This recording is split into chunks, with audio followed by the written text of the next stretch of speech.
Good evening, welcome to South Asia Newsline. I'm Akansha Parimu. Here are the top stories we are tracking for you on Wednesday, the 26th of October.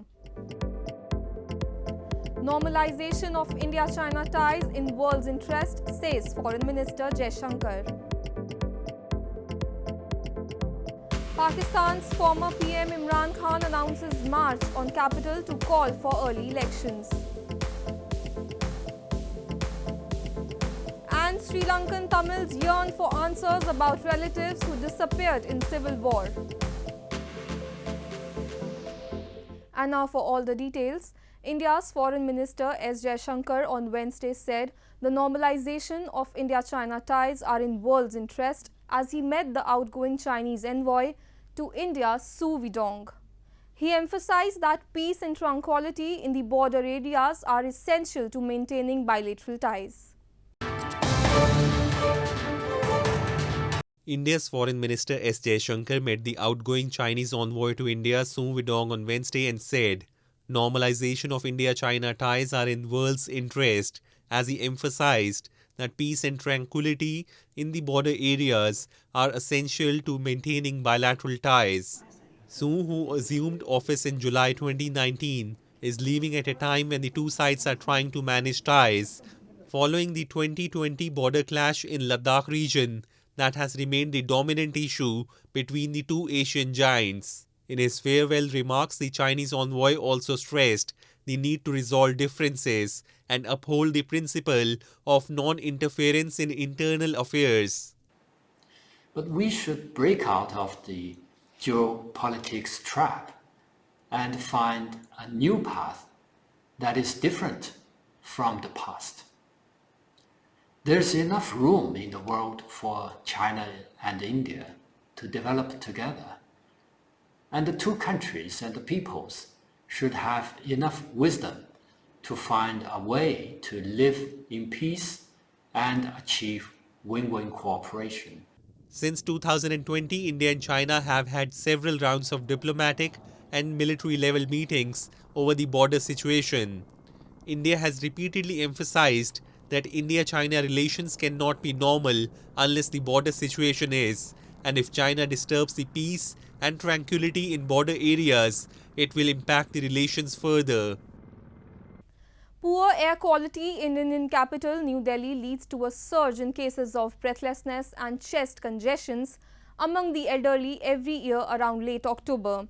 The city of 20 million was shrouded in haze as the wind speed dipped and the AQI hovered at around 345 in most places on Wednesday. Residents, especially the elderly in New Delhi, faced trouble breathing and complained of chest congestion as pollution levels remain toxic in India's national capital on Wednesday. Scores of locals were seen at hospitals to get themselves examined as the air quality index hovered around the very poor category 2 days after the city celebrated the Hindu festival of lights, Diwali, with firecrackers despite a government ban. Every year during Diwali, because the pollution level goes high, the AQI is very poor most of the times because of the stubble burning as well as the crackers, and the wind movement is very less. So, the dust particles just stay near the earth, and that leads to the smog, and people have a lot of difficulty in breathing. The locals said they feel suffocated and the polluted air of the city brought irritation to their eyes. Many were compelled to wear masks to prevent themselves from inhaling the foul air. Delhi is the world's most polluted capital, and its air becomes particularly bad from mid-December to February as heavy, cold air traps dust, vehicle emissions, and smoke from burning crop stubble in states like Punjab and Haryana envelopes it. Pakistan's former Prime Minister Imran Khan has announced his much-awaited Long March rally towards capital Islamabad this coming Friday to call for early elections. Since being ousted in April, Khan has been demanding snap elections, which the ruling coalition has rejected, saying they will be held as scheduled later next year. Pakistan's former Prime Minister and opposition PTI party chief Imran Khan on Tuesday announced that he would begin a protest march with his supporters from the eastern city of Lahore to Pakistan's capital Islamabad on Friday to call for early elections. Smaller protests by Khan supporters took place last week after Pakistan's top election tribunal found Khan guilty of unlawfully selling gifts from foreign dignitaries and heads of state, removing him of his parliamentary seat. Since being removed from office by a no-confidence vote in the legislature in April, Khan has held protests across the country calling for snap elections, but the government has said that they will be held as scheduled later next year. लोग इस मुल्क में साफ और शफाफ election करने दें, अवाम को फैसला करने दें, और कोई दूसरा रास्ता नहीं है पाकिस्तान का इस वक्त. The Election Commission of Pakistan last week ruled that Khan would be removed from his seat in parliament, accusing him of buying and selling gifts in state possession worth more than 140 million Pakistani rupees. But it did not order a longer disqualification from public office, which under Pakistani law can be up to 5 years. The political instability has also fueled economic uncertainty, with international ratings agencies questioning if the current government can maintain difficult economic policies in the face of political pressure and looming elections. Moving on, Pakistan's Prime Minister Shehbaz Sharif has ordered a formation of a judicial commission to investigate the killing of well-known Pakistani journalist Arshad Sharif in a police shooting in Kenya. The circumstances of Sharif's death have sparked widespread outrage in Pakistan. Pakistan will set up a judicial commission to investigate the killing of well-known Pakistani journalist Arshad Sharif in a police shooting in Kenya, Prime Minister Shehbaz Sharif has said.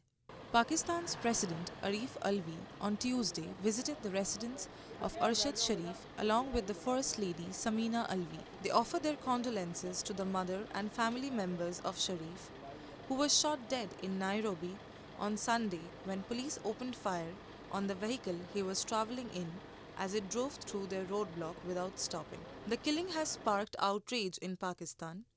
It was not immediately clear what the terms of reference or jurisdiction of the Judicial Commission would be, given the death occurred in a foreign country. आज मैंने फैसला किया है कि हम इस वाक़े की एक आला अदालती कमीशन से शफाफ तहकीक करवाएंगे और इसके लिए इस्लामाबाद के हाई कोर्ट के जज के लिए हम दरख्वास्त देंगे. Questions over the killing of the journalist have risen in Pakistan as he had recently fled the country, citing threats to his life after working for many years as a prime-time television news show host. A Kenyan police watchdog said it was investigating the incident.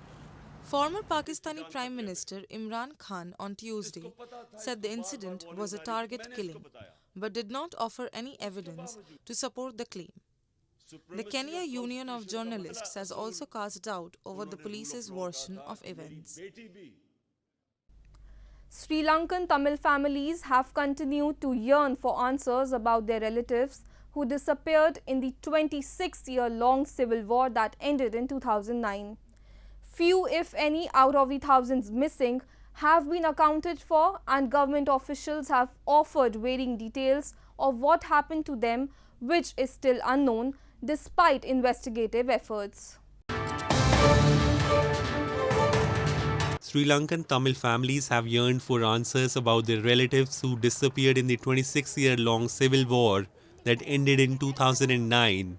Thousands of people, mostly Tamils, went missing during the civil war in what were known as enforced disappearances, but few, if any, have been accounted for, and government officials have offered varying details of what happened to them, which is still unknown despite investigative efforts. Arumuga Lakshmi is one of hundreds of mothers who regularly participate in protests demanding action and justice for their loved ones, not knowing if they were dead or alive. During the brutal civil war between the Sri Lankan government and militant group the Liberation Tigers of Tamil Eelam, Lakshmi's daughter Rajni Tharvi went missing in 2004, followed 3 years later by her son Seva Kumar. அவையாட்டு முகத்தனை பார்க்கணுங்கிற ஆசை தான் எனக்கு. அப்படியாப்பட்ட ஒரு புள்ள. Sri Lanka says it remains committed to pursuing tangible progress on human rights, but a recent UN report contradicts the claim. Government employee Valentina Daniel, whose younger brother disappeared in 1999, said her 66-year-old injured mother also disappeared during the war's final phase in 2009. அவர்கள் இப்படி சொல்லுவார்கள், பிறகு போக போக போக எல்லாத்தையும் மாற்றிடுவாங்க. நடக்காது கடைசி வந்து இவங்களால் நடக்க போகிற காரியம் இல்லை வியால. இது நடக்குமா இருந்திருந்தால் இப்போ இவங்களுக்கு இந்த தீர்வு தந்திருப்பாங்க, காணாமல் போனாங்க.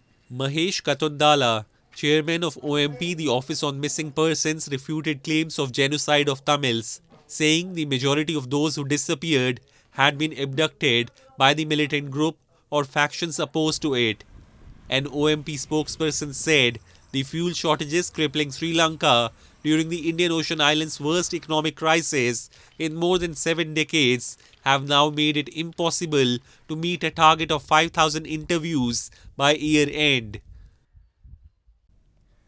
As secondary schools remain closed for Afghan girls for more than 400 days, US Special Envoy Rina Amiri has said the Taliban cannot deny half the population education and work opportunities and claim to move Afghanistan towards economic independence. The international community has made ensuring rights of girls and women as key demands for any future recognition of the Taliban administration. US Special Envoy for Afghan Women, Girls and Human Rights, Rina Amiri, has expressed concern over the closure of secondary schools for girls in Afghanistan for more than 400 days. Amiri said that the Taliban cannot deny half the population education and work opportunities and claim to move Afghanistan towards economic independence. Education of girls is the key to lifting Afghanistan from poverty, she said. Schools for girls were scheduled to reopen across Afghanistan in late March after months of closure. But the Taliban indefinitely extended the ban on Afghan female students from 7th grade and above. The move has drawn widespread criticism since then. The international community has made ensuring human rights, especially rights of girls and women, as key demands for any future recognition of the Taliban administration. Afghanistan's assets, which have remained frozen due to sanctions, have severely hampered banking, business and development, leading to greater insecurity, poverty and isolation. Members of two clans gathered and hurled stones at each other on Tuesday to celebrate an ancient festival near India's northern hill town of Shimla. An enormous crowd of locals and tourists gathered to witness the uncanny festival, which was celebrated on a large scale after 2 years of coronavirus restrictions. Take a look. In an odd celebration, people in India's northern Himachal Pradesh state gathered in large numbers on the streets on Tuesday to hurl stones at each other as part of Hindu festival known as Patharon Ka Mela. This age-old festival is celebrated annually on the day after Diwali, or the Festival of Lights, in Galog village, which is about 30 kilometers from India's famous Shimla hill town. The day, which was observed after a 2-year pandemic lull, was commemorated as devotees offered prayers and played the drums ahead of the tradition of stone pelting. मेले का बड़ा ऐतिहासिक महत्व रहा है और मैं तो पिछले 50-60 सालों से लगातार इस मेले को देखता रहा हूँ। ये बड़ा दुर्भाग्य था कि पिछले 2 सालों से कोरोना की वजह से ये मेला जो है स्थगित रहा और इस बार सन 22 में इस खेल का ये उत्सव देख करके और लोगों का ये माहौल देख करके बड़ी प्रसन्नता हो रही है. Fought between the members of two clans, the historic ritual of stone pelting involves devotees hurling stones in the air until someone is hit and bleeds. The blood is then offered to Hindu goddess Bhadrakali. The festival symbolizes the victory of good over evil. The festival is a belief that the erstwhile queen of the Dhami area started this with an effort to end the tradition of human sacrifice in the temple of Kali, the Hindu goddess of destruction. Before performing sati, an outlawed tradition of self-immolation by a widow on her husband's pyre, the queen divided different tribes into 2 clans and started this tradition of stone pelting, ending the ritual of human sacrifice. Well, that's all we have for you from South Asia this evening. Now our viewers can watch the show on southasianewsline.com. You can also visit us on facebook.com/SAsiaNewsline and follow us on Twitter @SAsiaNewsline. That's all in tonight's edition. We will see you same time tomorrow. Good night.